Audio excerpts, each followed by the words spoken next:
You can be amazing, you can turn a phrase into a weapon or a drug. You can be the outcast, to be the backlash of somebody's lack of love. Or you can start speaking up. Nothing's gonna hurt you the way that words do when they settle beneath your skin. Keep them on the inside, no sunlight, sometimes a shadow wins.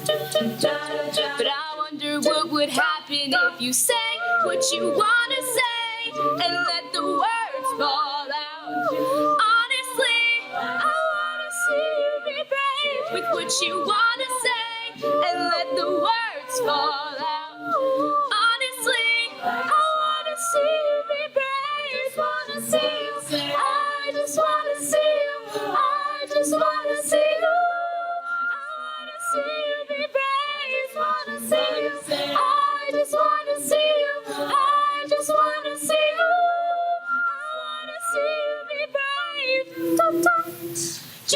Everybody's been there, everybody's been stared down by the enemy. Don't disappear and fall for the fear and bow down to the mighty.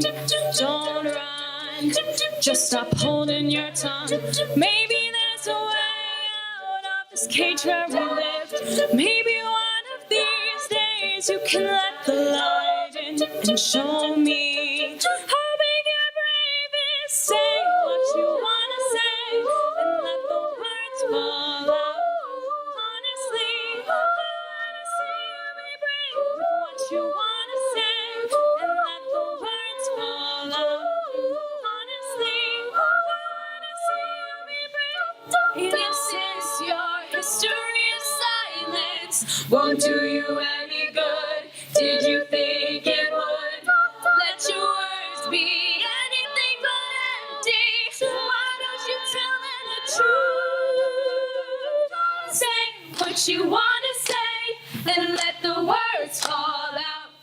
Honestly, I wanna see you be brave with what you wanna say and let the words fall out. Honestly, I wanna see you be brave. I just wanna see you. See you be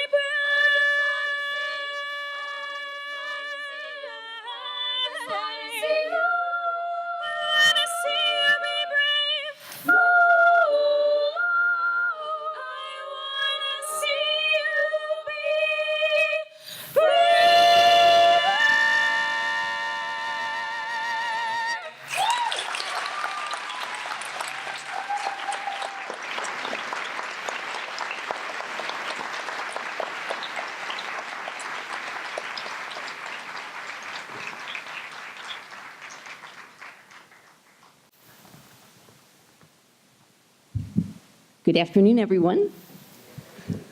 Welcome to This Is My Brave, Philadelphia.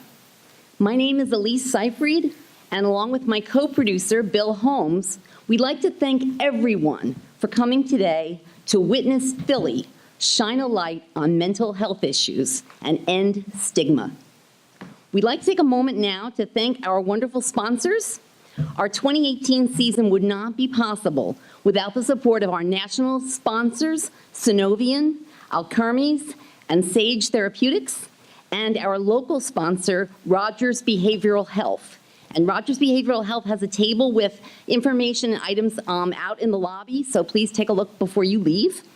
I'd like to also especially thank our photographer, Janine Troupe, who took beautiful headshots of our cast members and is taking pictures today. Your generous support of our mission is greatly appreciated. Thank you. Before we get started, a few housekeeping notes. Everyone should have received a program. Inside the program, you will find information on all of our cast members and our sponsors. So if you haven't gotten one, please pick one up. If you would now please take out your cell phones. In a minute, I will ask you to make sure that they are on silent. But first, we are a very social organization, having gotten our start thanks to a successful Kickstarter campaign in 2013. We want you to take selfies, pictures, even video clips, and share these with your social networks today with the hashtag LiveBrave or the hashtag storytelling saves lives. What you are about to experience defines what it means to live brave. And we need your help to tell the world that we are here and that others can learn what it means to live brave too. So share away. Our volunteers will do their best to retweet and regram as many posts as possible to help us extend our reach. Thank you so much for that. And now, please make sure your phone is turned to silent for the rest of the show. Since This Is My Brave is a storytelling organization, we thought it would make sense to tell you how Bill and I got involved. Bill is a therapist, a writer, and a poet who lives with depression. When he first learned about This Is My Brave, he immediately wanted to be involved. Bill lives in New Jersey. He was cast in the 2016 Washington, D.C. show, and he traveled 3 hours each way, back and forth, for rehearsals and performance. That's how important the message of the show is for Bill. I am a writer and a church worker who lives with bipolar disorder. I write and speak a lot about mental health issues. I found This Is My Brave online, and I realized there had never been a show in Philadelphia. I thought it was very important to help bring this powerful production to my city. So I contacted This Is My Brave founder, Jen Marshall, and she put Bill and myself in touch to co-produce today's show, which is the Philadelphia premiere. It has been a joy to work together on something so meaningful. We're about to take you on a journey. You might laugh, you might cry, you will be enlightened, inspired, and our hope is that you will leave here with a new perception of living with mental illness, thanks to the bravery of our cast members. Because this is the reality. 1 in 5 Americans lives with a diagnosable mental health disorder. But because our society doesn't talk enough about mental illness, too many people are suffering in silence. This changes today, right here on this stage. We are shining a light on mental illness to show the world that we are your friends. We are your colleagues, religious leaders, neighbors, community members. We hope that through our storytelling, you will better understand mental illness and can be supportive of those in your life who may be experiencing it. You may be inspired to tell your own story. It's when we share our stories that we open up the conversation. Storytelling does save lives. And now it is my honor and pleasure to introduce to you the co-founder of This Is My Brave, Jennifer Marshall. Jen?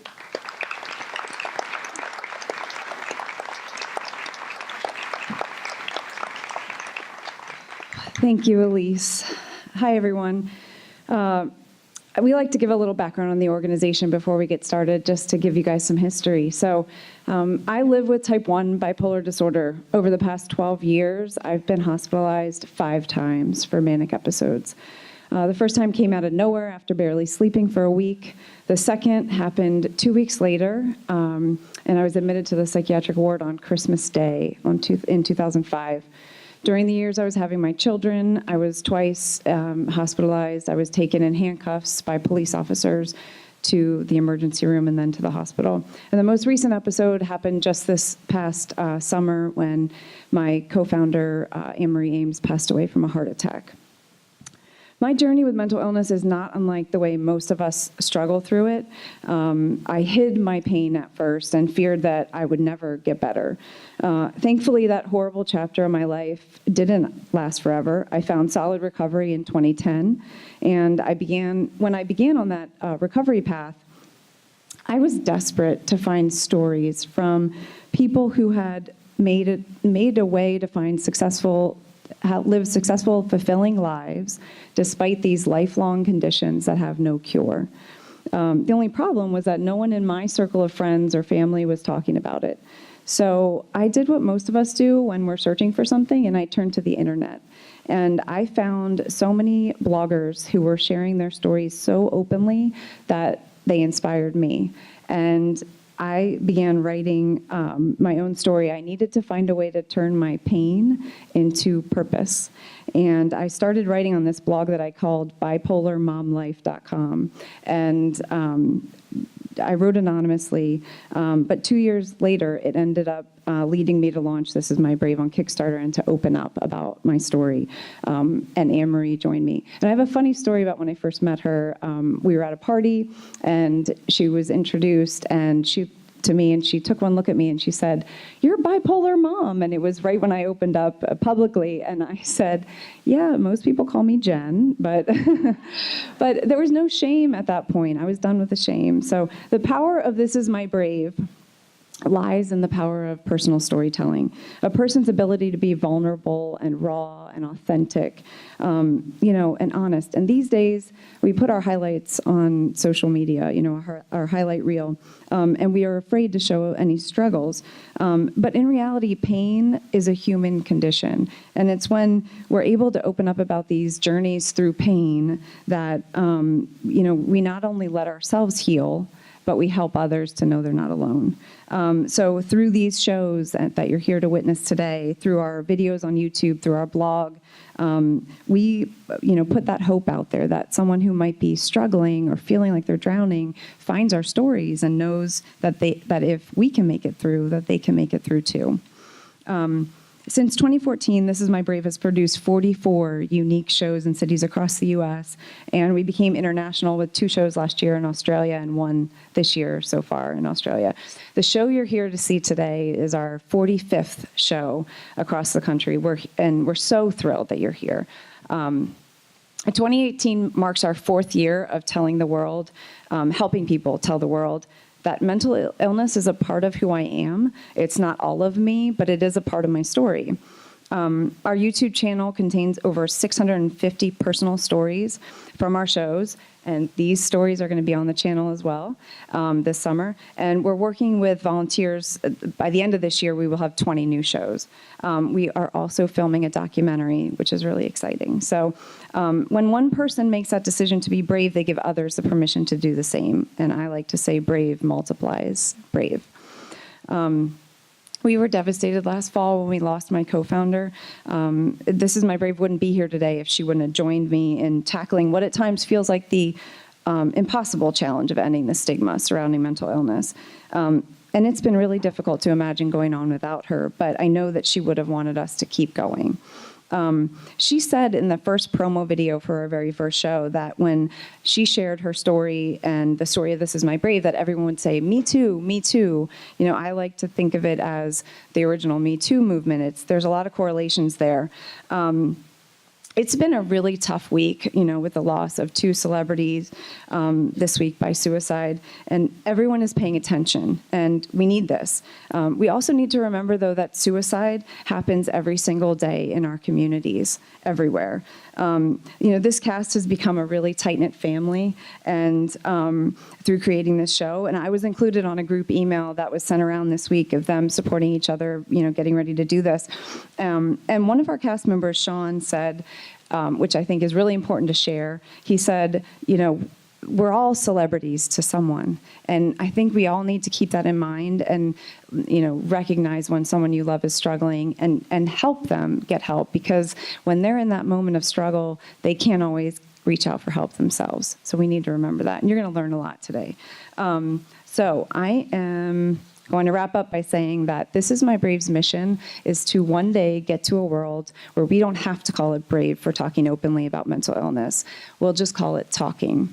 So I am going to end there and get started so we can welcome our first brave storyteller and co-producer to the stage, Bill Holmes, with his piece titled "A Thank You Letter to My Depression."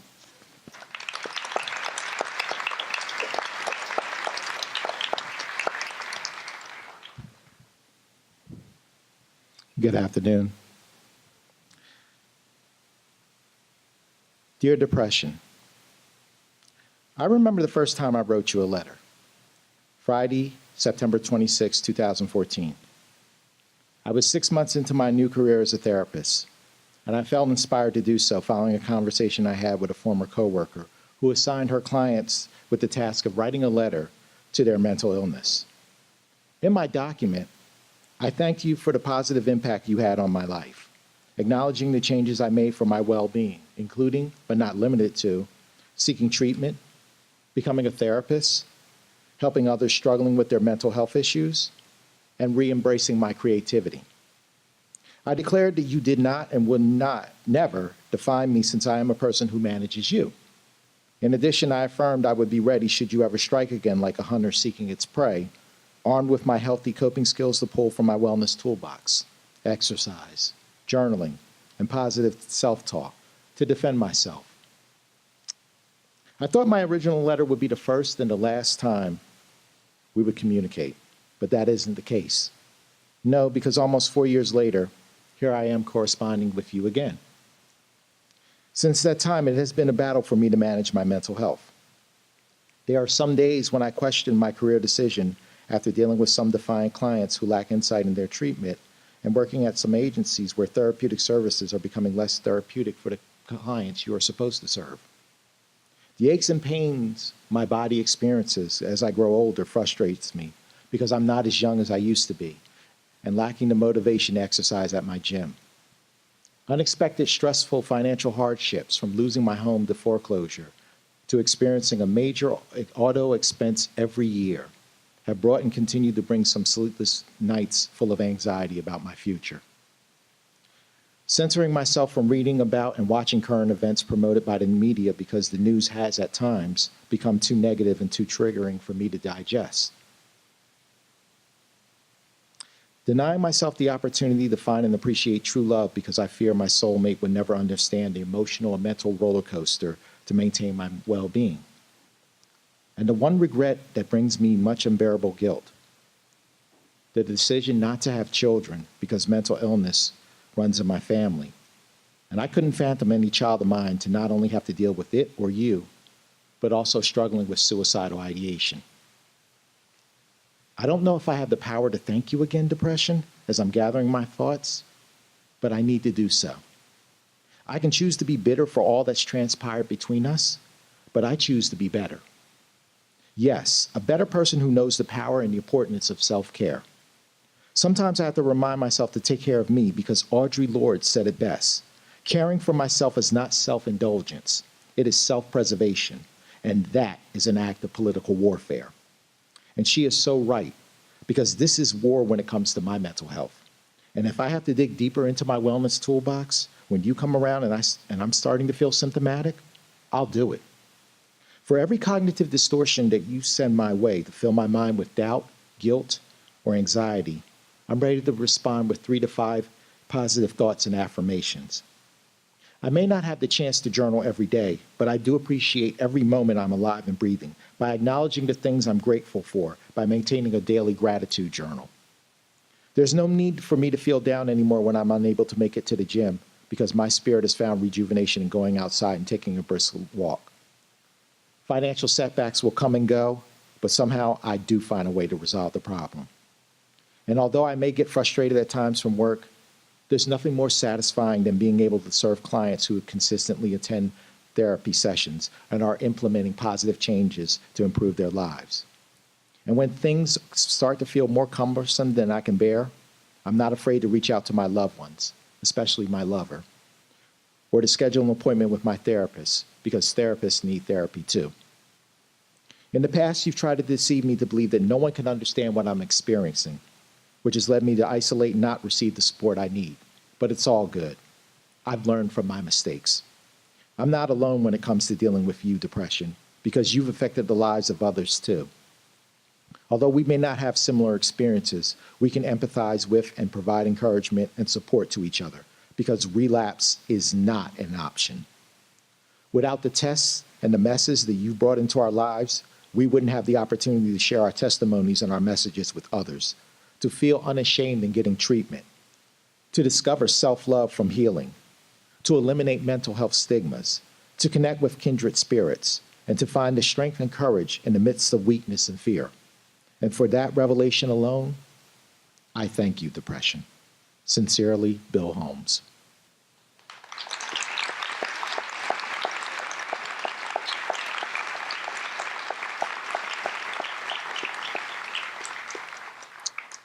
Next, we will hear from Danita Stevens, who will be sharing her story, Promises. Please welcome Danita.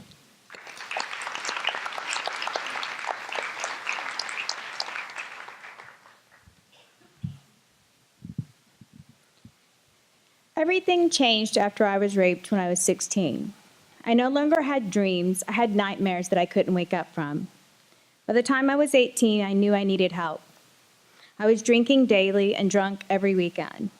At the end of my senior year, I saw my first therapist who did more harm than good.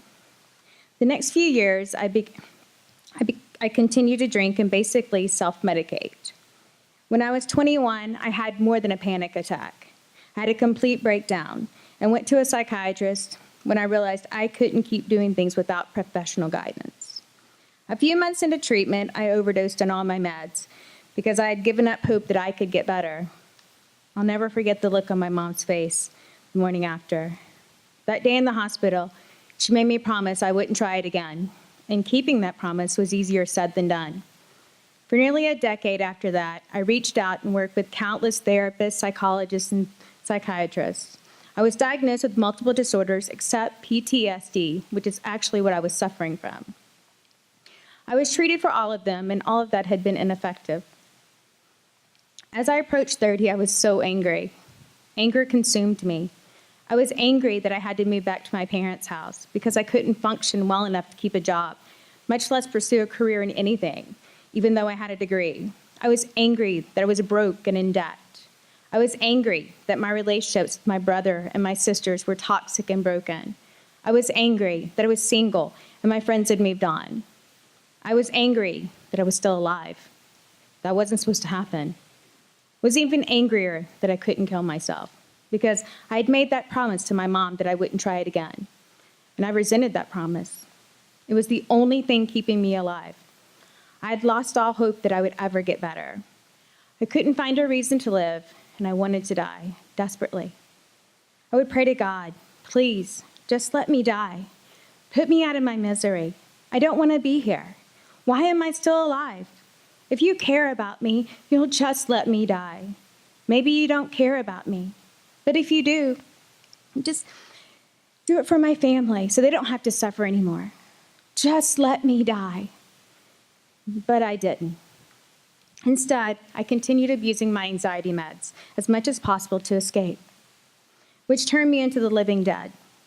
That is until my aunt needed someone to take her to Houston for week-long trips for cancer treatment. Mom volunteered me. Since I didn't have a job or a husband or kids to take care of like she did, I reluctantly agreed to do it. While I didn't want to do it, I also didn't want to be the heartless jerk that didn't want to take care of my sick aunt. Of course, that made me angry too, because I had to stay sober to do it. Taking responsibility for her care forced me to stop thinking about myself, which is not something I wanted to do. I was completely responsible for my aunt since she couldn't handle life or what was happening to her. I resented that. I had to take care of her because she couldn't stay sober long enough to do anything other than take pills. That's when I realized I was just like her. That was a bitter pill to swallow. She saw it too. On our first trip to Houston, she made me promise that I had to make it even if she didn't. After a year of going back and forth to Houston, she was terminal, and I was devastated. She had given me a reason to live again. Fighting for her life gave me purpose and, in essence, brought me back to life. I decided that it was time to focus on my own health, which had declined even more so while I was taking care of her. If I couldn't save her, I had to save myself. I was ready to fight for my own life again. I went back to doing research about mental health like I had started doing at 16 when I first knew something wasn't quite right. I completely stopped taking the high doses of antipsychotics and anxiety meds all at once, which I shouldn't have done. Withdrawals were hell. But I knew what I'd been doing wasn't working and I wasn't going back. After working with yet another therapist who seemed more entertained than concerned by what I shared with her, I knew she wasn't right for me. While I wanted to stay home and wallow in disappointment, I was done being miserable and having no hope.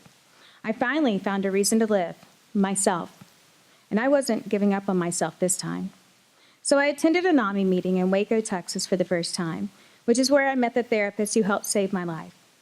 I mentioned to her that I was looking for someone who was trained in a therapy technique that had shown great promise for reprocessing trauma. To my surprise, she had recently went through the training. After initial consultation, we started meeting twice a week.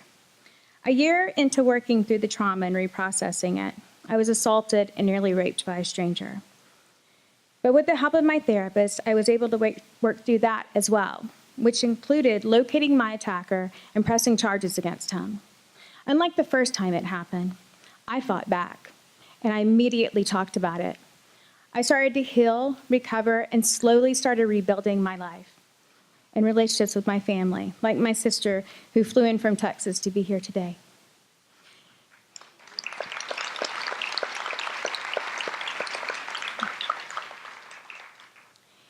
In the darkest of times, I never expected my life to turn out like this. And as funny as it sounds, it's even better. Instead of wanting to destroy the life I felt forced to live, I'm creating the life I want, and I continue to pursue my dreams. Thank God I'm still alive.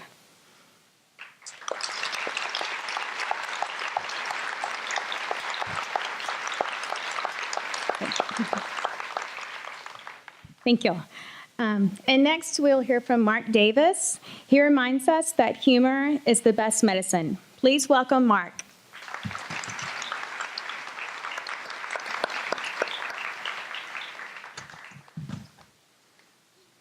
This is my brave, and these are my bees. Why, humor is the best medicine. Let's start with this is my birth, briefly.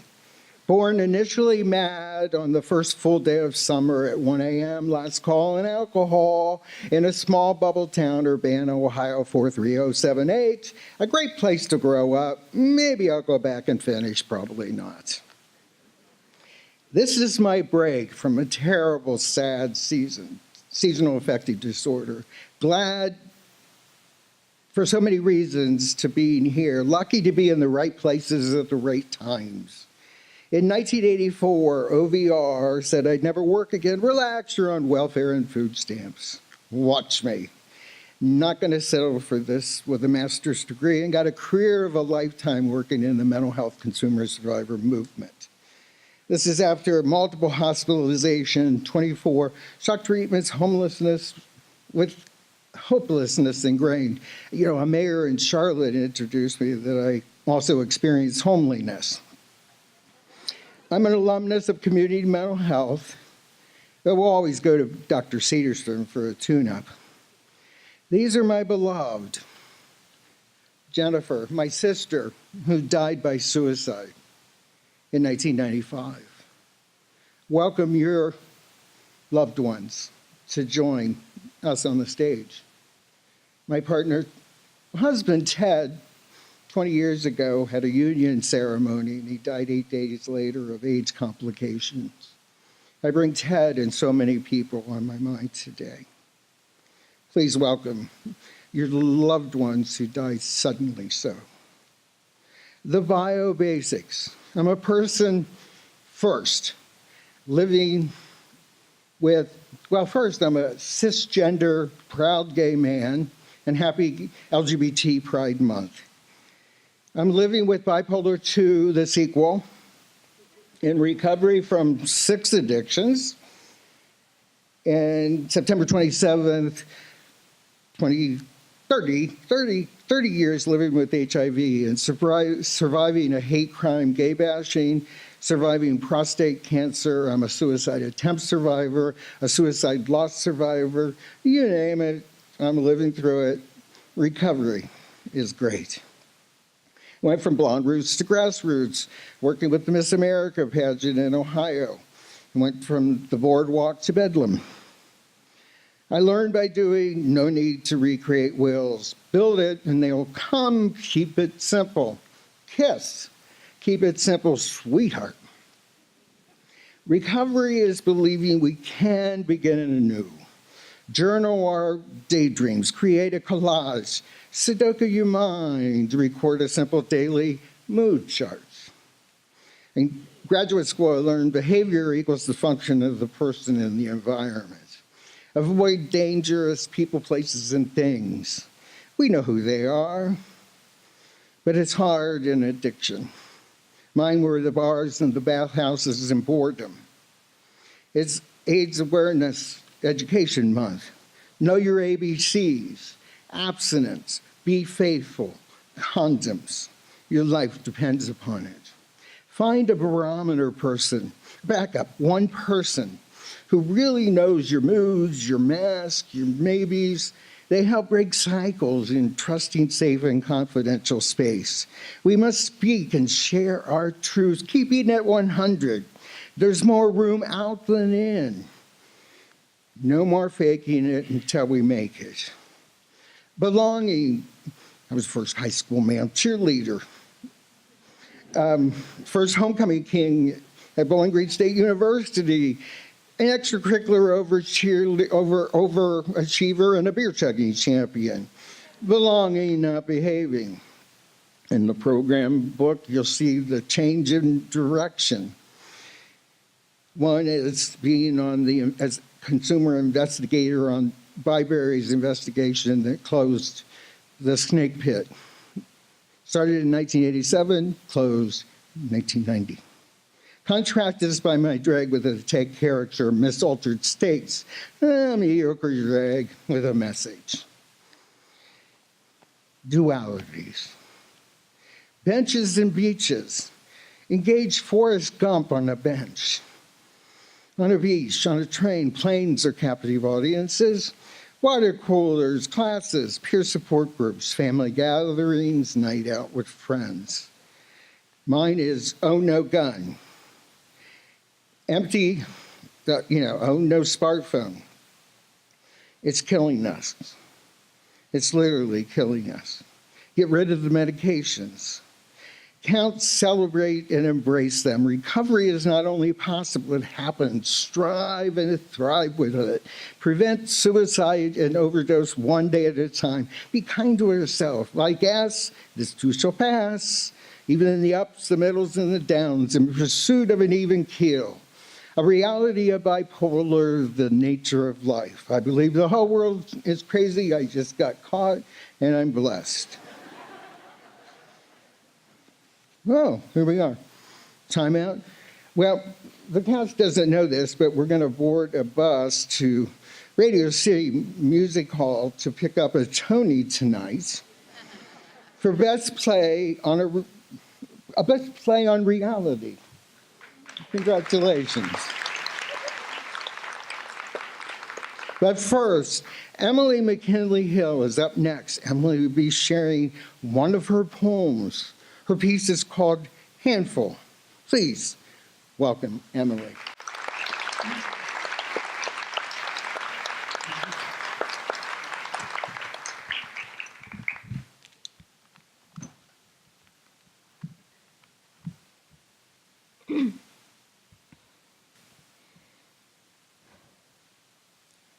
Anxiety and depression are shape-shifting monsters. They can fool you by changing from person to person. My dad's was loud and angry. It told me everything was my fault no matter what, and then it was sorry, and then it would hurt me, and then it told me everything was my fault again. I got his depression like I got his blue eyes, his bright mind, his jawline, his nice singing voice and perfect handwriting, his love of cult movies, late-night diners, and traveling, all overshadowed by causeless, solipsistic mourning. I got his depression, but in me it was meek, a sadness that swallowed the best parts of me. It married my dad's and forged anxiety. I care really hard and I try really hard, but the monsters ruin all my thoughts. I'm crazy. Am I crazy? I must not be crazy if I think I'm crazy, but I don't know. I must be. And anyway, everyone thinks I am. Oh, wait, do I know him? Who is he? I don't know. I can't say anything. I won't say anything. I'll sound dumb. I'm so dumb. Great. Now he'll think I'm a bitch. Maybe I am a bitch. Am I a sociopath? He hates me. What was I doing? I have so much to do. I should really make a list. I need to make a list. I'll feel better if I make a list. I can't function without a list. I think I'm crazy. And when thoughts spiral like that, bad people manifest. It's easy for them to confuse me, to abuse me, because I'll believe them that every problem is a problem I invent. And I kind of do invent problems, that is. My heart will explode, and I won't know if it's something or nothing or something that was nothing until a monster in my head infected it and it swelled. I've self-harmed, I've willfully starved. Once I took a whole bottle of painkillers and was almost dead for a weekend. I was worn from all my worrying. What was this thing, this hole that can't be filled? I just wanted to be numb, to control something, to feel nothing. It's always something with me. Some people have it much worse. I'm a handful, and I know it hurts to hang on, so most people don't. There are pills I take now that make the monsters slow, that make it so my heart won't explode. No panic attacks or suicide attempts. An anti-anxiety, an antidepressant. The antidepressant makes me drowsy, but that's better than empty. My therapist has anxiety. Oh, great, I thought at first. How can I get fixed by you if your brain is defective too? She can't. She didn't even try. Fixing me would be a misuse of energy because I'm not broken or crazy. And so what if I'm a handful? The right people will hold on. My therapist has anxiety, and she taught me to be attentive to it, to coexist with it, to utilize it, to elucidate the difference between a monster's voice and mine, to illuminate the parts of me that were overshadowed all that time, to apply those boundless thoughts to creativity and organization, to separate wild monster thoughts from hyper-intuition to which I should listen. I got my dad's depression like I got his blue eyes. It might mean I always have to fight some monsters, but for now, I'm winning.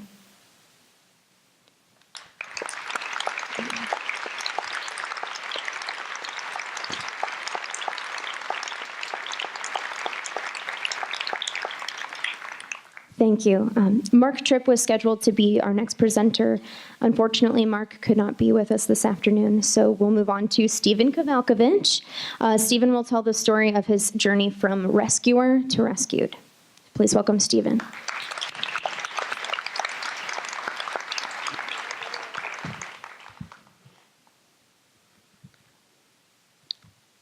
Good afternoon. I was the last born of triplet boys. We lost the middle one at birth. He and my living brother were identical, and I was the oddball. I actually thought that I was the crap left over, like Danny DeVito in the 80s comedy Twins. I was awkward, puny, and not a typical boy. I hated cars, sports, and tools. Society told me there was something wrong with me, and I never fit in. I had big glasses, acne, and when puberty hit, no girl liked me. In fact, I asked out every girl in the 7th grade in the same week. Can you say laughingstock of the entire middle school? At 14, a youth pastor tried to molest me, and when I spoke up, no one believed me. Eventually, the day came when I dated Beth, a gorgeous and sweet cheerleader who dumped me a week later. We then gossiped about each other, gave dirty looks, and were just plain mean to each other as teenagers have the innate ability to be. On December 17th that year, we were placed next to each other on stage to sing for a Christmas concert. The memory remains still as clear as day, as I remember thinking, I should say I'm sorry, for it's the holidays and you never know what can happen. My pride, my ego, and fear of more rejection kept me from saying anything. She was killed an hour later in a head-on car collision. Of course, I blame myself for her death by being a coward and remaining silent. If only I took that 30 seconds to speak up, she might be alive today. Well, that week, I went and joined the fire department and became an EMT. Little did I know that it was because subconsciously I knew that no one rescued me from my trauma, pain, and inner turmoil. Then came 9/11, where I went to Lower Manhattan and witnessed the worst things I could imagine and was never the same. I learned powerlessness, fear, and how to numb my feelings with drugs and alcohol, which everyone was consuming on the boat from New Jersey to New York that night. This is a hard fact that you'd never hear on the evening news. I spent the next 14 years saving lives, drugging, and gambling, I tried to fill the internal emptiness with man-made things. I lost friends, family, even filed for bankruptcy a week before my wedding. Cars, houses, and filling my life with stuff. I cheated on my wife, I gained and lost over 60 jobs, and eventually I overdosed on heroin. The medics who I used to revive overdose victims with as a colleague had to do the same for me on my parents' living room floor. Incidentally, they're somewhere in the audience tonight, actually.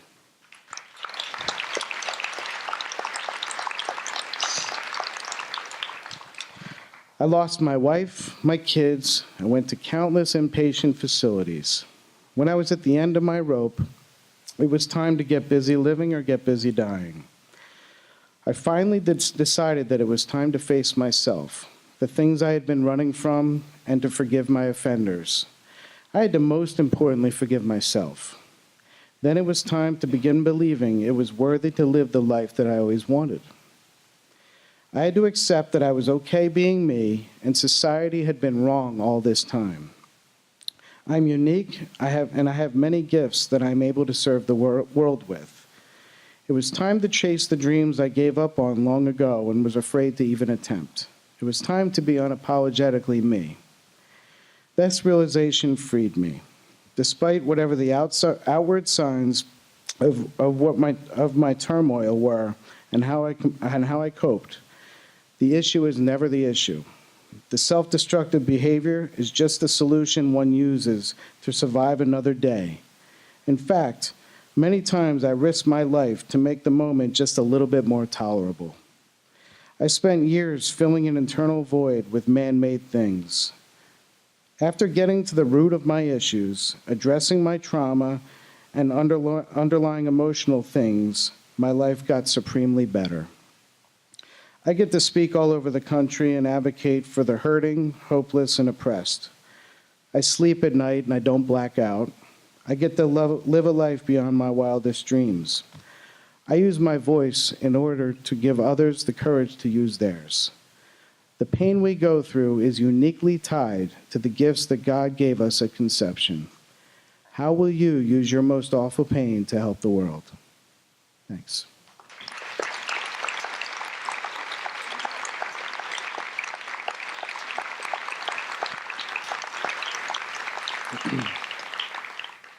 Zoe Thomas is our next speaker. Zoe will be sharing her story, Michael on a Sunday. Please welcome Zoe.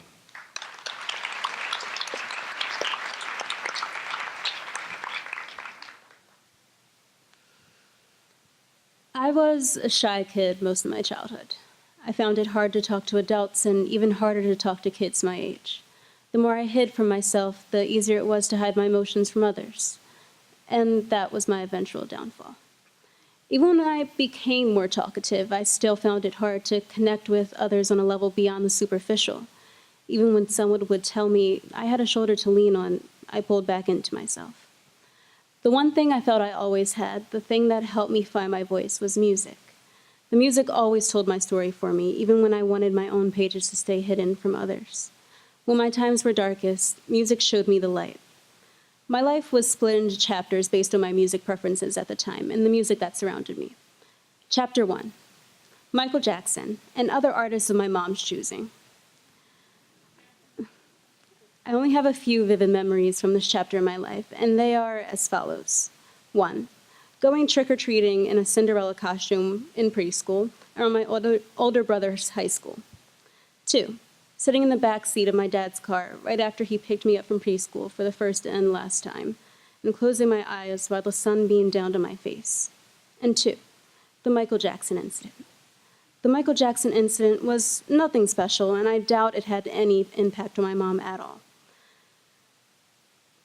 My mom and I had just gotten in the car after she picked me up from preschool, and as she turned on the radio, Michael Jackson's bat was going off. I immediately asked her to rewind it using the buttons on the car, but she patiently explained to me that it could not be rewound, seeing as it was playing on the radio. I stubbornly asked her to do it anyway, and when she pressed the button, I was quickly filled with the disappointment to hear the host of the radio show talking. From that moment until the next chapter of my life, I was hooked on the King of Pop and whatever CD of his I could get my hands on. This started my weekly dancing performances in my living room. It was mandatory attendance for my mom and sometimes my mom's friends too. I danced through every album in the house until I got down to my Disney Princess ones, and you can bet I danced to those too. Nothing brought a smile to my face like Michael Jackson on a Sunday. Chapter 2, whatever the radio had to offer.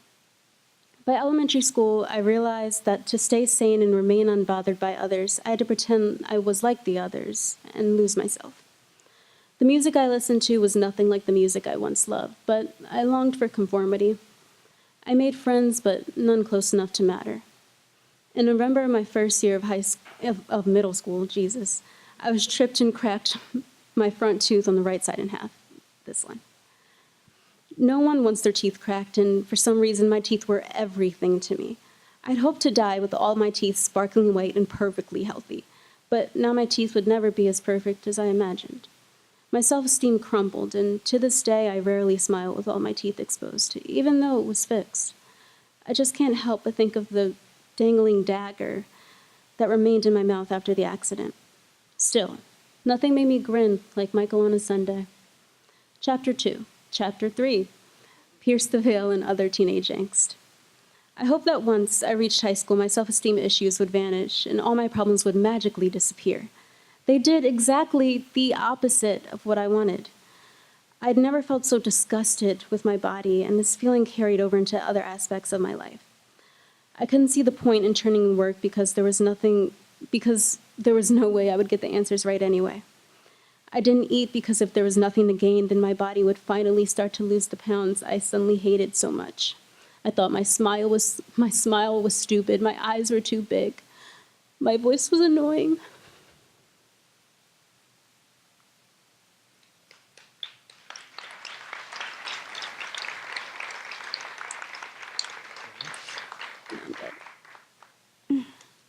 My eyebrows were too thick. I would practice my smile, and when it still came out wrong, I adopted a closed-lip one. But around this time, I wasn't smiling much anyway. All of these thoughts were running through my head the summer before 9th grade, and if I'm being honest with myself, it started way back in 7th. I lost myself to the thoughts and eventually only spewed negative comments and a stinky attitude. Even though I had great people on my side, big moments in my life still felt like nothing. My high school graduation that I'd been looking forward to since kindergarten felt like nothing. My last high school play that I was a star of felt like nothing. And all the college acceptance letters that I had been looking forward to since the beginning of senior year fell to the wayside. The music kept me afloat, barely, but nothing made me happy, not even Michael on a Sunday. Chapter 4, Frank Ocean and Friends. I went through most of my teenage years, I say this as I'm still a teenager, this way until I read something. I've been wasting all my young years drowning in sorrow. I never really thought about how much time I spent inside because I couldn't handle human interaction, or the foods I missed because I didn't want to get larger, or even the friends I didn't realize I was losing until it was almost too late. I had been sad for a long time, but up until June of 2017, I made the sadness the only thing I was. This summer was all about making sure I never made that mistake again. The summer of 2017, I was happy, and it wasn't a fake happy. It was the type of happiness that no one could take because I had made it all on my own.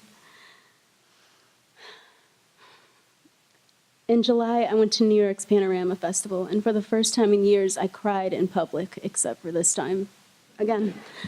I was so overwhelmed with the feelings of joy, the sound of Frank Ocean's smooth voice, and the amount I'd grown over the summer that after my throat turned raw from screaming, I had nothing but tears of joy and relief. The hardest part was over, and I made it out alive. Chapter 5, Michael on a Sunday. The summer flew by way too fast, but for once I didn't dread what the fall had to hold. I moved into my college housing and have now been settled in for a few months. One day, while I was alone in my room and had my playlist going, I heard the familiar voice of Michael Jackson, and for the first time in years, I danced to Michael on a Sunday.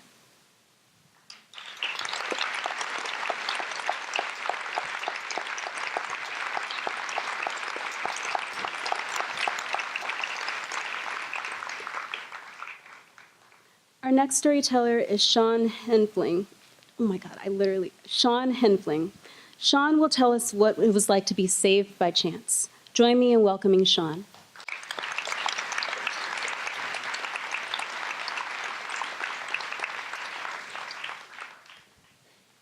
Thank you. Before I get into my piece, I just want to tell you how inspired I am by everyone I share the stage with.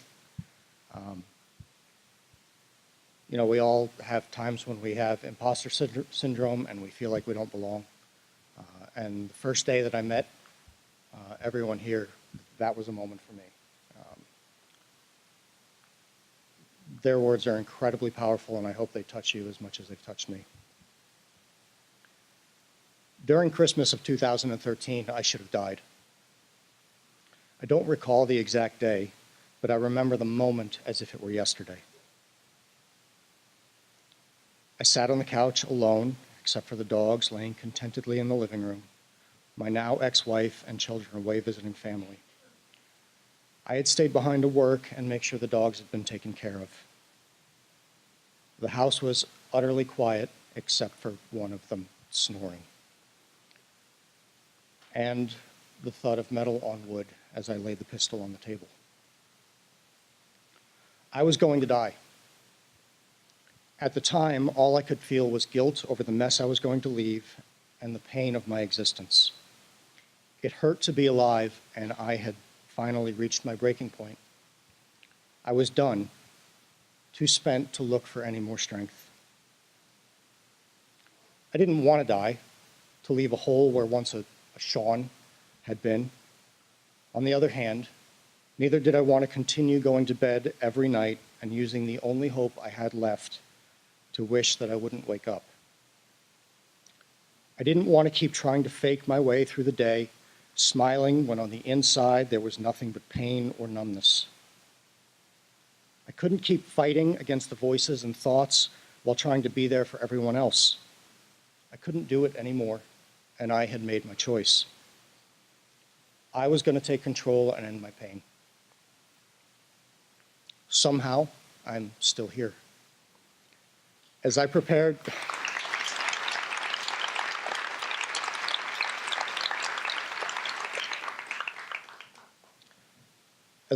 everything as best I could, someone I hadn't seen or talked to since college saved my life. She reached out from across the emptiness and pulled me from the edge.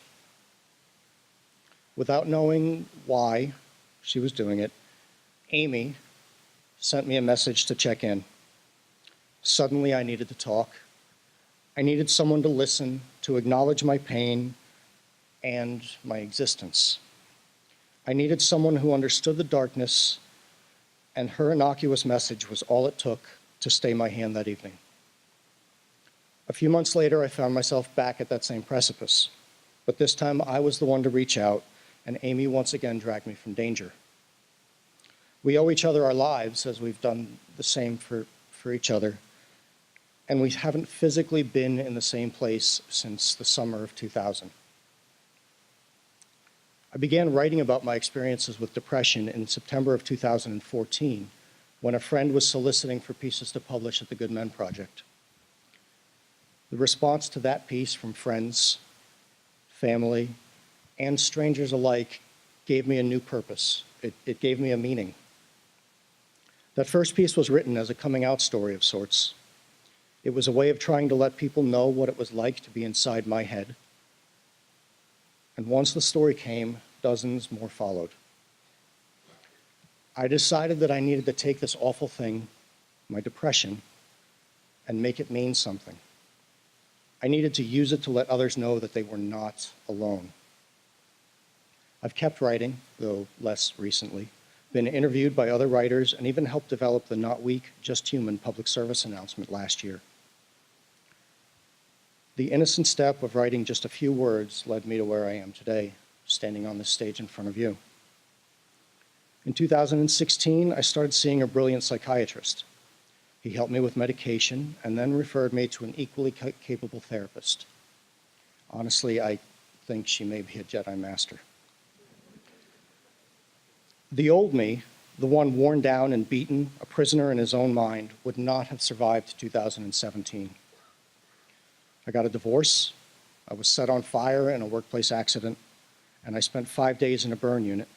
I started dating. That was an utterly miserable experience. Quit my job and chose to live off the dwindling remains of my retirement account. I say dating was awful. My girlfriend is here with me, and her daughter is on stage behind me. The new me, the one on a path of healing, standing here on this stage, he's just trying to make his little corner of the world a better place by reaching out to those who feel just as hopeless as he did. This past week, we lost Kate Spade and Anthony Bourdain. Celebrity suicides always garner so much press and awareness, and that's great. But our news cycle moves so quickly that it all blows over and we soon forget. Here's what you should never forget. We are all celebrities to someone. Kids, parents, brothers, sisters, friends, admirers. We lose thousands of these celebrities with not so much as a headline, trending news post, or hashtag. Remember the celebrities in your life, even the ones who appear the strongest, and reach out to them. It's what saved my life. I'm Sean Henfling, celebrity, and this is my brave.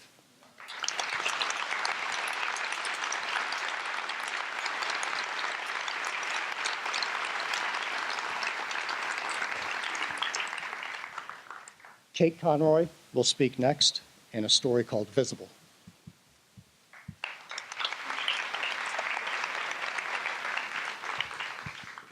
I'll just take this. I have felt like a freak since I was a little kid. I couldn't figure out what was wrong with me. I just knew that I was weird and everyone else was normal and I could never be like them. I continued to feel this way throughout adolescence and adulthood. And I feel it right now, standing in front of all of you. As it turns out, little Kate was onto something. 2 years ago, I was diagnosed with my 10th mental illness. So now that I've stamped all 10 spaces on my mental illness punch card, I get my next one free, right?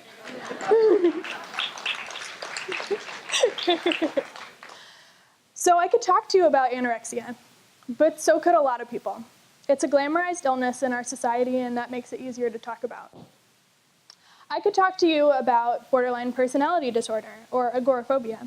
Those are pretty interesting, but I actually want to tell you about something else, something you've probably never heard of before. Personally, I feel a little sad when people talk about mental illnesses being invisible illnesses because I have one that's visible. Now I'm going to give you all a second to stare at me and try and figure out what it is. Okay, I'll tell you. Excoriation disorder is the repetitive and compulsive picking of the skin. Think of it as more related to OCD than anything else. I've been picking at my skin since I was 11 years old. I learned what the disorder was when I was 20. After 9 years of thinking I was the only one in the world with this uncontrollable urge to rip my own skin off, I found the term in a psychology book in the library. And after I got done crying, I went online and I wrote about it. And that's really why I'm here today, because I learned that day that talking about this does change lives. Because I got about 30 messages that day that all said the same thing. I've been doing this for years, and I thought I was the only one. Now, you might be thinking, hey, who doesn't pick at a scab or a blemish when one pops up? Fair, but I'll tell you the difference. I pick at scabs and blemishes and also perfectly healthy skin, and I do it for hours a day. I pick at my face, my arms, my legs. I have picked at my scalp. I have picked at the insides of my ears. I have nearly dislocated my shoulder trying to pick at a spot on my back. I used to have a mole on my chest. I removed it with my fingernails. The urge to pick is greater than the pain. Kids at school used to ask me what was wrong with me, why I was covered in scabs. When the doctor asked me if my skin itched, I said yes, because I didn't want anyone to find out I was crazy. You see, I'm a very open person when it comes to talking about mental health. Talking about 9 of my disorders is easy, My skin picking is the only one that has brought me so much shame and embarrassment. Because it's not just about how it looks. It's about how it feels when I can't control my own body. Every day since 2005, I have told myself, today will be the last day I pick. And every day I have been wrong. I have not had one single successful day. But I will never stop telling myself, today is the last day that I pick, until it is. And I'm already wrong today, and I'll probably be wrong tomorrow and the day after that. But one day I'll be right. One day I won't refuse to go out because I think I look like a zombie. One day my shirt sleeves won't all be stained with blood. I won't give up, and through all my failures, I have hope. I survived anorexia. I stand up to my anxiety every day. I have proven to my brain that I am a force to be reckoned with, and I won't let it stand in my way. Now, if any of you have any questions about excoriation disorder, please grab me after the show and ask me. I'm so happy to share. And if you think your question is insensitive, well, I teach preschool, and daily, kids will say to me, "What's wrong with your face?" So I think I can handle it. Thank you so much.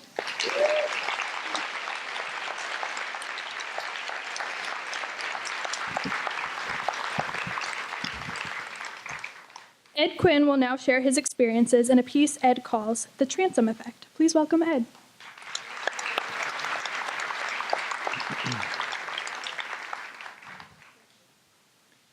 PTSD, major depressive disorder, anxiety, obsessive compulsive disorder, alcoholism, bipolar disorder, rapid cycling, racing thoughts, suicidal ideation. Sounds like the American Psychiatric Association's Diagnostic and Statistical Manual, but it's me. These are things I have or have had, but fortunately they are not who I am. There was a time when speaking to you today would not have been possible. I was frequently scared to death, hoping for the latter to relieve the former, even praying for it, planning it, fantasizing about it. It would have been easy. I have been prescribed 25 psychotropic medications over as many years, so I had some ammunition on hand.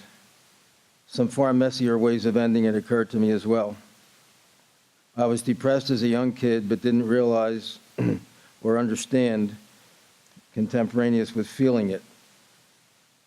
I know that I developed PTSD in Roman Catholic grade school in the 1950s. No developing child should be exposed to what I saw. Frequent abject violence perpetrated by the very people I was supposed to respect, obey, even revere.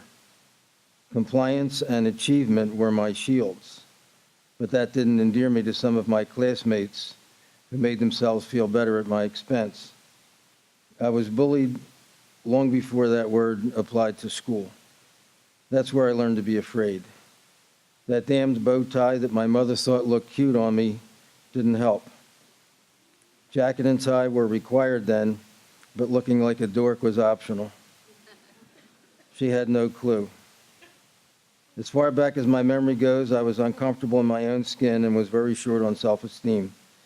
Years later, when I was at my worst, I put it this way in a poem entitled The Impropriety of Anxiety. There's someone in my head, but it's not me. Not the me who I used to be. I yearn for the old me frequently. My mind complies only occasionally. Such is the world of anxiety. I want remediation constantly. I frequently go to therapy with a healthy dose of pharmacology. I have read the literature prodigiously to rid myself of pathology. Nature or nurture, what could it be? Could this be caused by my family? Sometimes I think I can clearly see that I'm Einstein's definition of insanity.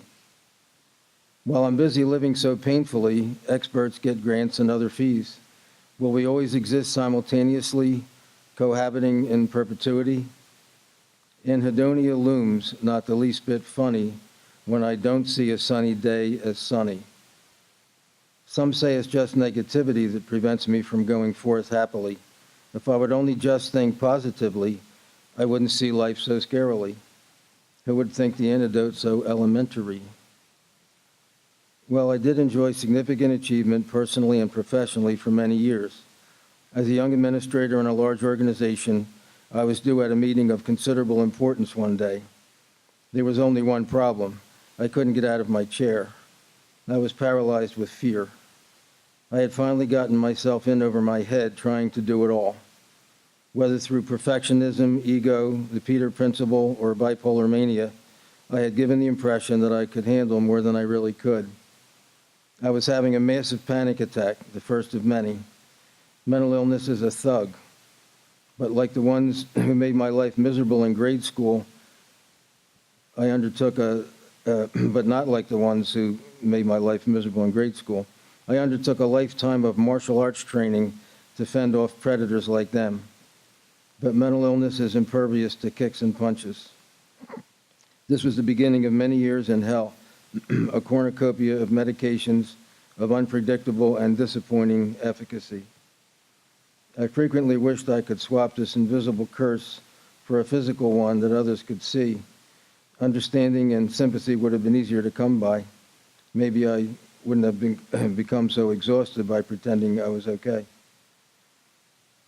It takes weeks to find out if a medication is working or going to work or have intolerable side effects. What am I supposed to do while I'm waiting?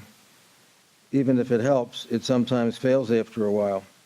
Then I have to carefully reduce it to zero, an all too familiar process called titration, then start up on another med, restarting the clock, but not the relief. Eventually, I felt like my primary problem was medication, not the disorder it was supposed to treat, and I began filling those horrible valleys with alcohol. I drank every day for 10 years on top of antidepressants and anxiolytics. By rights, I should be dead. I was, in fact, committing incremental suicide while having lots of treatment, including transcranial magnetic stimulation and cognitive behavioral therapy at Penn. Through all this, I continued to work, sometimes poorly and with rolling anxiety attacks, but never quitting. I would do anything to keep up appearances. 2 years ago, my lab report became my death warrant. My liver was on its way out, and the prognosis was stop drinking or die. I admitted myself to a 30-day inpatient rehab facility, trading one kind of hell for another. Most of the residents were a third of my age. In the job from which I was retired, I had actually put people into those kinds of places and chased after them when they wouldn't stay. Now I was one of them. It was surreal. Would I stay? Yes, I was stronger than I realized and drew more strength from a supportive family, friends, and God. My son, for example, flew down from Boston this morning.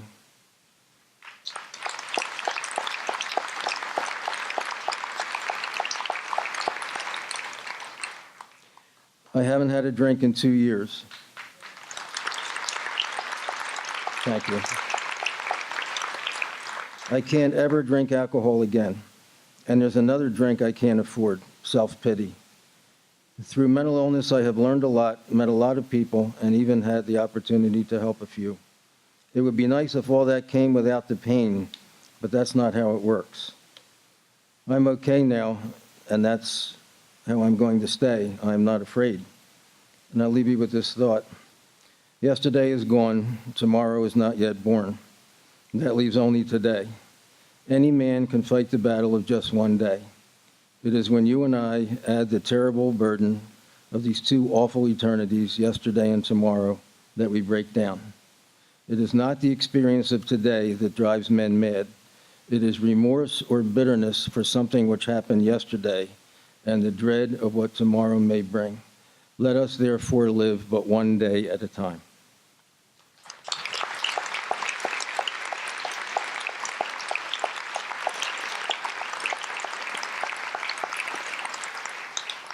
Next, we will hear from Jazz Williams-Wood. Jazz will tell us her story called Figuratively Speaking. Welcome, Jazz.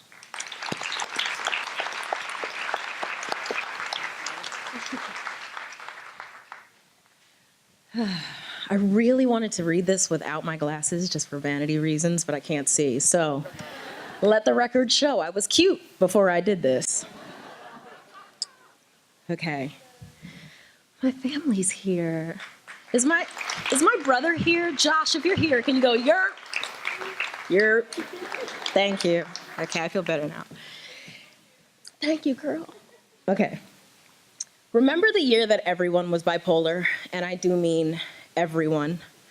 I can't remember the specific year, of course, and maybe not in your world, but in my world, it was definitely a thing. My friends would be sick of their parents, and they would say something like, oh my God, my mom is so bipolar. She said I could go last night, and then she changed her mind because of my grades. And I'd be like, no, girl, that wasn't your mom. That was you. You just didn't do what you had to do at school. I hear couples get into an argument, and they'd scream at one another, and one of them would say something like, well, maybe if you weren't so freaking bipolar. Or I'd hear a girlfriend of mine blurt out something like, no, but tell me why I really am bipolar, because I was listening to so-and-so's music last night, and girl, I got all of my feelings, and I started bawling. And I'd be like, well, since when does an argument over unwashed dishes or listening to breakup music constitute as having a mental illness? I mean, it seemed pretty simple to me, but I stayed quiet because it didn't really affect me. It only got a little more complicated when all of a sudden, out of nowhere, it did. I have struggled with depression since I was 10 years old. More than I know my own name, I have known the most immense highs and the most extreme lows. But when you're a black girl growing up in the church background, girl, you can just pray that away. I mean, of course, you can do certain things to combat this so-called depression, right? Which doesn't really exist because it's just a decision to be ungrateful for the good things in your life. And don't get me started on the fact that you're a strong black woman, because we don't deal with that. That's not for us. In recent years, being bipolar has sort of become seemingly more popular. And in so many circles, being bipolar is only a figure of speech. It's not even real. It's so far away. Until one day it isn't.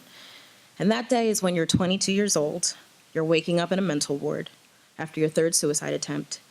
And it's not a figure of speech when they're telling you that you can't go home at Christmas time because you're a danger to yourself, and first you need to learn how to manage your depression better and your moods and your stress before they let you go. It's not a figure of speech when you literally cannot bring yourself to get out of bed or shower or even eat. And it's definitely not a figure of speech when you're on the verge of losing your job, because the sounds in your own head are so much louder than any external noise that you could hear. And there's nothing figurative about your family being terrified of you, walking around on eggshells whenever you're in the room as if they're afraid to say something or do something that could set you off, which, let's be real, doesn't have to be much. Speaking of, I have my family right here. I got my mom up there somewhere who I absolutely owe an apology to. Because I love you guys, you are my family, and I am so appreciative that you've been so supportive of me when I've been mean.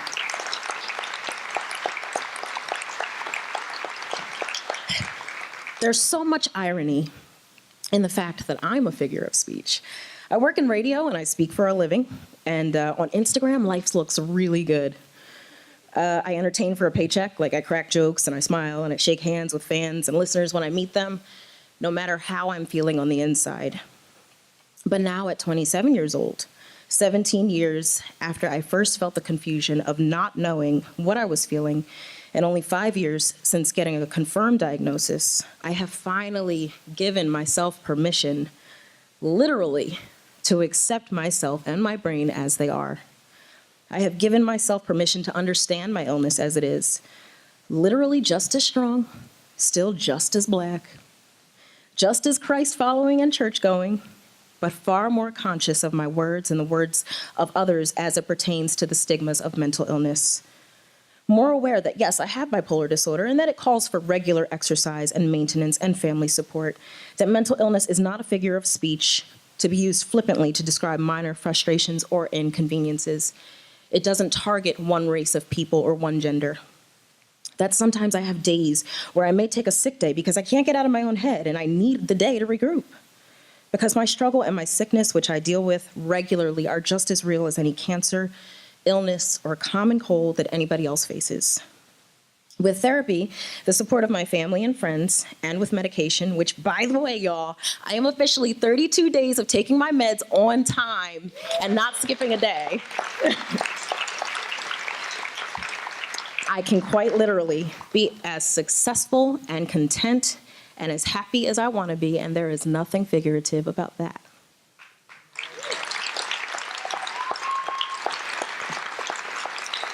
Okay. My knees shook the whole time, but it's not my turn anymore because next our storyteller is Skylar Ray Dawn, who I love, and she's going to be sharing some stretches for your soul. So please welcome Skylar.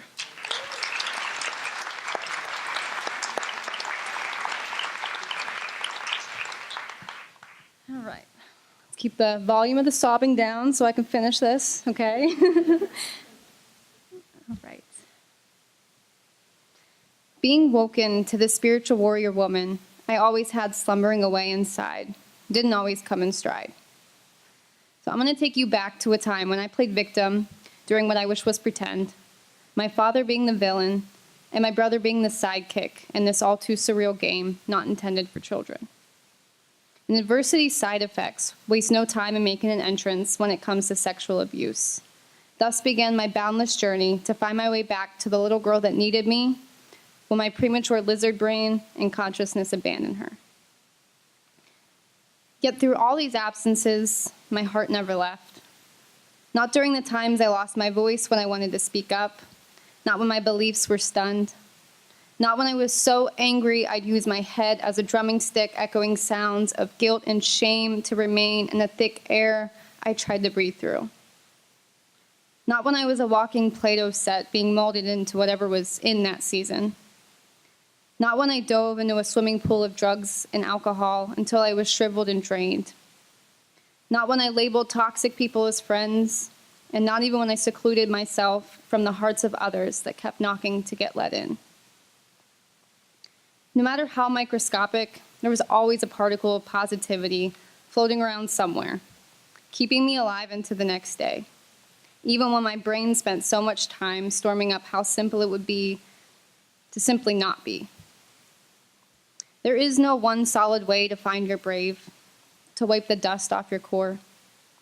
If you were to look in just one foreign place, have that one experience, finish one more drink, one more Netflix episode, or splurge on that guilty pleasured sugary snack, human forms alike, you'd still end up getting foggy-eyed and wondering why. You become engulfed in one thing, hoping it'll bring solace to a dark hole swirling inside you. Until one day you learn to be still. And you revisit with that old voice of yours who's been patiently awaiting your return. And at this point, mountains begin moving inside you, and you switch your frequency to a state of allowance, where the universe works with and for you. See, this is where your Big Bang is born. You do know you're made of star stuff, don't you? So basically magic. So for my act today, I will demonstrate how you reclaim your power of mind control. Disclaimers are as follows. Now, we can't stop Doug from patronizing and insisting he tell us with every breath how dapper he is, and that he just so happens to be a master of all trades. Literally, all of them. And no, Sally sadly won't stop telling her never-ending nightmare about how no one ever does anything right, aka abides to her own agenda, and other various shit-talking festivities. So, time to break out the wands I placed under your seats and wave them away from existence. I'm just kidding. The spell for that one was lost eons ago. So the reality of it is, we alone can't change anyone's behavior, nor the plot of our past. And while you inevitably will get irritated, you can drastically decrease the amount of time spent on things you simply cannot change and did not serve your higher good, or anyone's really. Calculate how much time you spend nagging, wishing, nitpicking, raging, bathing in toxicity, boiling blood, or being stuck in someone else's mud. Now take that, and let's say you use the energy towards, I don't know, something that brings you joy maybe, but I get that everyone's hobbies are different. I'm talking to the ones who are willing to look past their circumstances, no matter how dreadful the storyline is. The ones that notice by controlling the flexible and politely passing by the currently cemented, you begin to inhale a little smoother. And exhaling now becomes a way for you to release any emotional baggage you've been toting around. What happened to me as a child cannot be altered, but I can tailor how I heal and deal with it, ultimately leading me to a life where I expand exponentially while simultaneously serving others. Your external environment will always bring pollution, And I get that some of us are extra sensitive to the chemicals that get released. But you choose your internal setting when you nurture it in accordance with a combination of cognitive exercises, some silence, directional intention, self-loving up on your bod, and the soul that's living rent-free, healthy spoon feeding of nutrients, experience support, and extra doses of laughter. And if you playfully make fun of yourself first, no one can beat you to it. So just a pro tip. Add some emotional strength training, and you can get your mind friggin' ripped and equipped with all the tools to take on the human experience. You are now the magician in control of your own mind, and handle adversity in a proactive way versus your old knee-jerking kicks when the past taps you. Because I was brave, I found my way. And tomorrow that path might change, but I know that we all will too.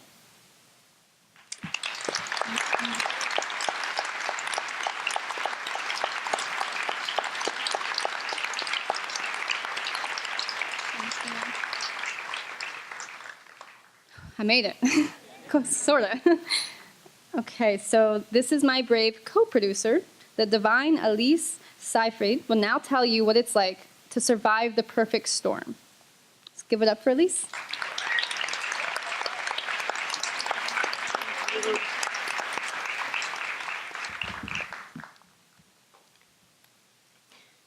I looked in the mirror every morning. Heavy makeup, skimpy clothes from the junior department. I would gulp down gallons of coffee, swearing at the poor souls unlucky enough to be at the breakfast table with me. Who is that woman? I would think. Why is she acting like that? When you've spent your entire life as a good girl, you don't suppose you'll change quickly and completely as you near age 50. I've been a pretty boring person. The extent of my wild oats was an early marriage at age 20. No drugs, darn little rock and roll. Not only did I never break the law, I never even bent it. I made it through the blur that is raising 5 children, finally seeing daylight as they began to leave for college. I never saw August 2005 coming. But it was the perfect storm, looking back. Menopause, my elderly, ailing mother living with us, my 16-year-old daughter leaving for a year as an exchange student in Thailand. Money was tight. I was having a hard time sleeping. I was very irritable and revved up. Often my crankiness would suddenly give way to euphoria, pure joy and excitement. I would sail around the house, singing and laughing and looking for the next big project to tackle. And then, just as rapidly, I would crash again. I had taken up 2 new occupations, binge shopping and profanity. When I wasn't hiding the shoeboxes filled with $200 heels from Bloomingdale's, I was throwing curse words around like confetti at everybody. Sometimes, when I was caught red-handed with yet another impulse purchase, I would use the offense as defense move and cut my accuser to the quick with my nastiness until he or she just gave up and left me alone. As the months passed, I rode my roller coaster of crazy, hanging on for dear life. Guests from Asia, Europe, and Africa for Thanksgiving dinner? Sure. I slaved over making foods from all their native lands. Zakushka from Romania, fufu from Cameroon, plus making the turkey and the trimmings. At work, I prepared to lead our church's annual high school mission trip. Chaperoned 40 teenagers for a week in Alaska. Why the hell not? Though I would often close my office door and cry, the manic highs felt so great that they canceled out my sadness. I was in love with everyone and everything until I wasn't. I took to wearing earbuds all day, listening to loud pop music on an iPod, drowning out the noise around me. I felt and I acted like a teenager, mentally going back in time, maybe in hopes that things might work out if I did it all again. Finally, in late spring, a friend who is here gently confronted me about my bizarre behavior. I was furious with her, but I did call the therapist she had recommended. By then, I was unable to effectively work, incapable of being a good parent or a loving child to my mom or spouse to my husband. I recall my simmering anger during my first sessions with the therapist and with the psychiatrist she recommended. I still rebelled against the notion that I was sick, although I had been diagnosed with bipolar disorder. I resented talking about my problems and taking pills. It didn't help that one med did nothing but make me thirsty, and another one almost made me psychotic. Eventually, I found another psychiatrist who was wonderful with both talk therapy and meds. This combination has continued to work for me for the past 12 years. Now that I am back to whatever normal is, I have many regrets, even though I know it wasn't my fault. I will always remember the stricken faces of my husband and kids during my tirades. It took a long time for our budget to recover from my wild spending sprees. I can't undo what I did or unsay what I said. But I saw such love and grace during that hellish year, given lavishly by people who still cared about me. Tenderness, patience, forgiveness. And now I know my mission, for however much time I have left, to share that kindness with other strugglers and sufferers, to tell my story openly and give them permission to tell theirs. I may no longer be that good girl, but maybe, just maybe, I'm becoming something better. Thank you.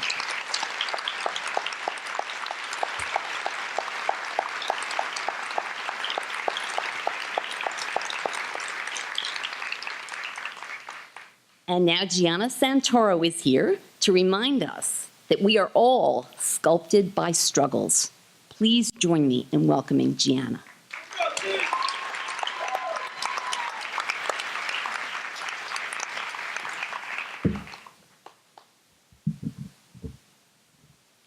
Mental illness is the best thing that has ever happened to me. Weird, right? Mental illness has brought me from a young, timid girl who never would have been here today to a confident young woman who advocates for herself and others each and every day. It has led me to new hobbies, my future career of social work, and has forced me to take better care of myself. Because of mental illness, I once was shattered on the floor. But now, because of it, my life is a beautiful mosaic. It would be irresponsible of me to say all of this without explaining how I got here. At 17, I was your typical overachieving, perfectionist high school student, and my life was very close to ideal, but I wanted to die. The unbearable weight of my own high expectations for myself were crashing down on me. I thought I could handle it all, but after losing 3 classmates to suicide in my final years of high school, I began evaluating my own mental well-being and realized that I was in a very dark place, but totally ignoring it. I didn't want to worry my family or even most of my friends by talking about it, so I held it in until I couldn't. I finally reached out to an adult I trusted, a teacher at my school, who was actually here tonight.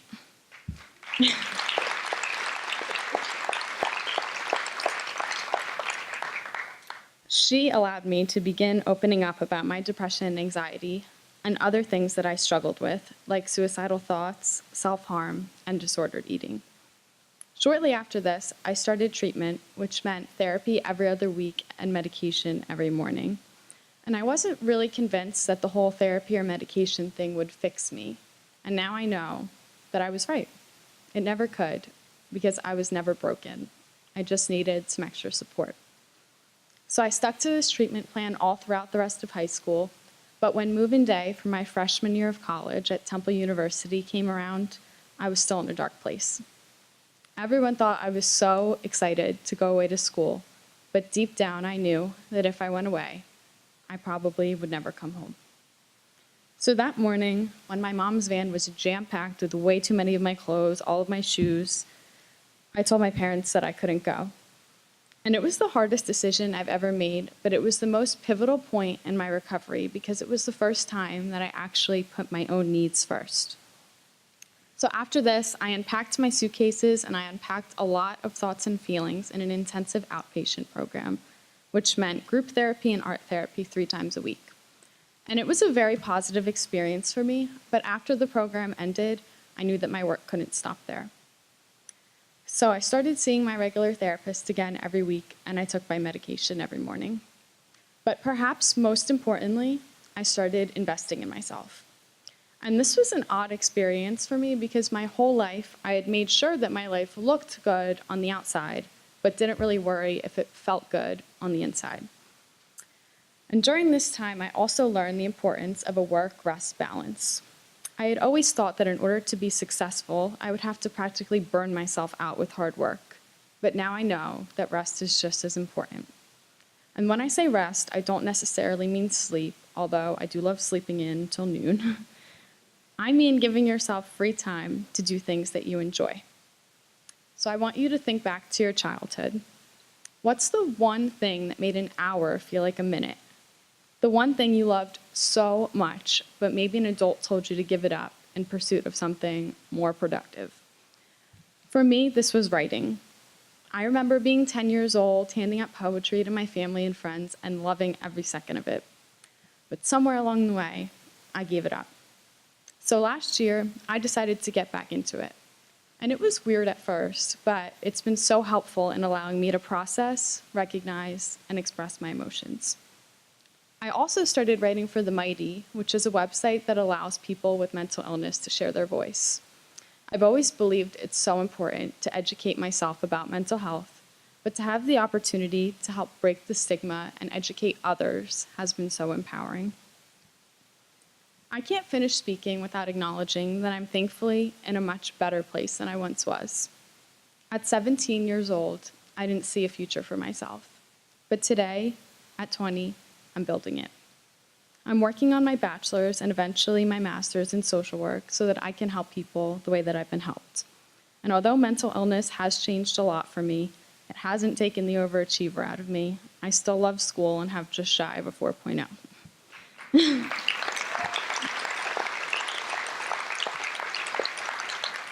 And although I am in a better place, I still talk to family, friends, and my boyfriend about how I'm feeling, and I still see my therapist every week. I'm forever grateful for the support they've all provided me over the years that have helped me get where I am today. My life has been horribly interrupted by my struggles, and I still have awful days. But have I been changed for the better by my illness? My answer is a resounding yes. But if you're not to this point, don't be discouraged. I want you to think of yourself as a rock and your struggles as a sculptor. Your struggles may chip away at you and make you feel like you're losing yourself. And yeah, you may have lost pieces of yourself in the process, but your original structure is still there, just with a new, stronger presence. So don't let your struggles break you, but definitely let them change you. Let them expose the beautiful parts of you that you don't even know exist. Thank you.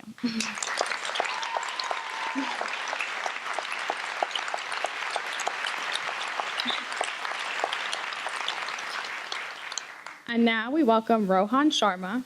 Rohan, our final storyteller this afternoon, will share how he was able to bring order out of chaos. Please welcome Rohan.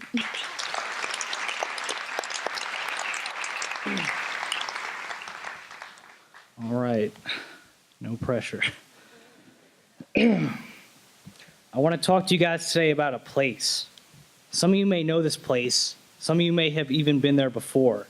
It's dark, it's cold, and it can be lonely. The place I'm talking about is called Rock Bottom. Those of you who've been there know what I'm talking about, and for those of you who don't, hopefully it's a place you'll never have to go.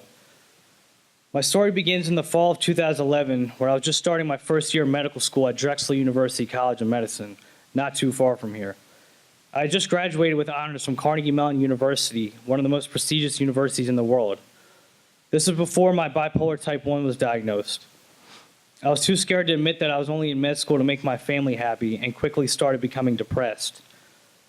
Things began to spiral out of control as the stress of taking 12 classes at once caused my mania to skyrocket.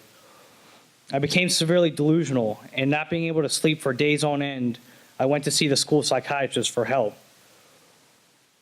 She ended up prescribing antidepressants because she only saw the depressive side of my mood, and while this helped get rid of my depression, it ended up swinging me to an even higher manic state. I was failing all my classes, skipping exams, not leaving my apartment for days because of paranoid delusions. When I did leave my apartment, it was to either buy alcohol from down at the corner store or marijuana from a drug dealer down the street to help me sleep. That or go to the casino to gamble my parents' money away. I even went out and impulsively got a tattoo without thinking about it. All this recklessness, I would later find out, was textbook manic behavior. Finally, after a period of 30 days of barely sleeping, I went through 4 days with no sleep whatsoever. It was at this time I entered a completely psychotic episode where first I attempted to dissect my own neck.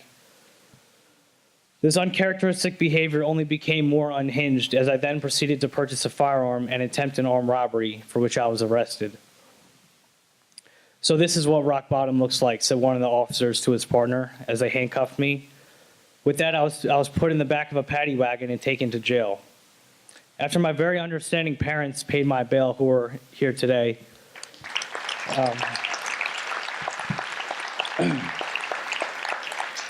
they hired a criminal defense lawyer who, after nearly a year and a half of fighting the case, was able to get me a plea bargain for 23 months in county jail, followed by 10 years of probation. Being that armed robbery can carry a sentence of 5 to 10 years in upstate prison in the city of Philadelphia, I eagerly took the deal, ready to just move on with my life. Little did I know at that time, but that was actually the start of my recovery. Jail can be a terrifying place, especially for a 23-year-old former med student. They housed me at the Philadelphia Industrial Correctional Center, or PIC, which is notorious for being the most violent out of the 5 county jails on State Road. There were fights nearly every day, and I was exposed to a level of violence nothing in my life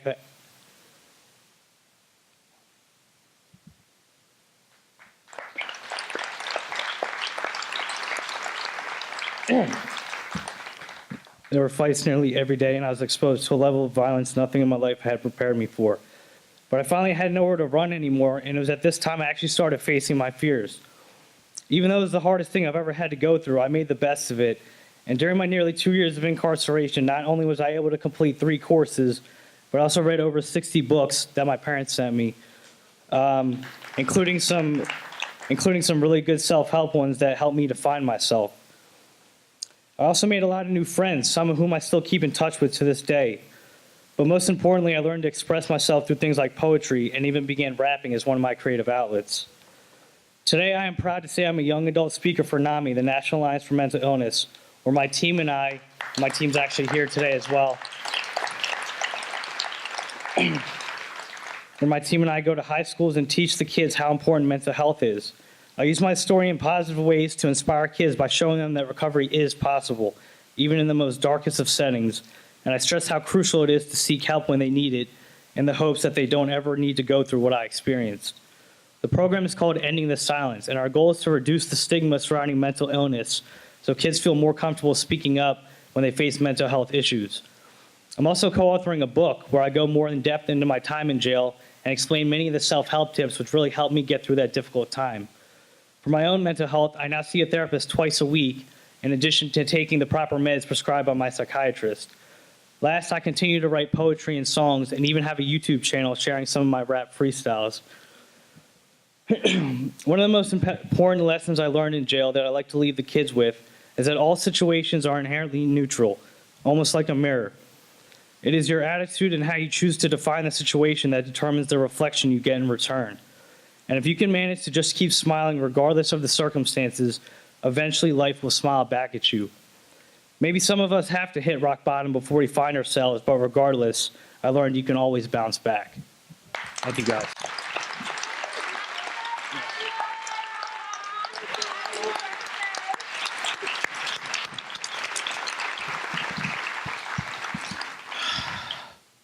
Philadelphia. Was this a fantastic show or what? Whew.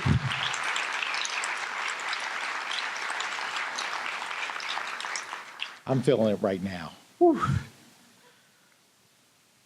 If you were moved by what you witnessed here tonight and you'd like to make a contribution to This Is My Brave to help them continue this vitally important work, please text the word BRAVE to 41444. You'll receive a reply text with a link. And when you click the link, you'll be able to make a donation in the amount of your choice via your smartphone. Or you can become a Brave champion with a recurring monthly donation of just $10 or more. There's info on joining in your program. Thank you for your support. Our Brave cast was able to shine a light tonight on a topic we don't talk about enough. I'd like to take a moment to ask our audience to be brave with us. And please stand if you yourself have experienced a mental health disorder or if you love someone who has.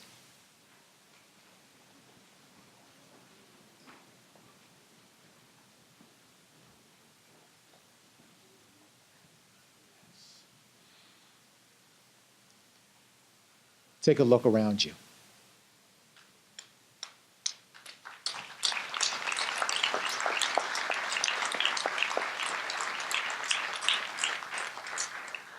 We are all affected by mental illness. And simply being here tonight was an incredible start to building upon a movement of people who are willing to be more open and supportive to those that are struggling. We hope that you think that this is my brave and that you will use this experience you've shared with us today as a way to start the conversation and keep it going. This is what it means to live brave.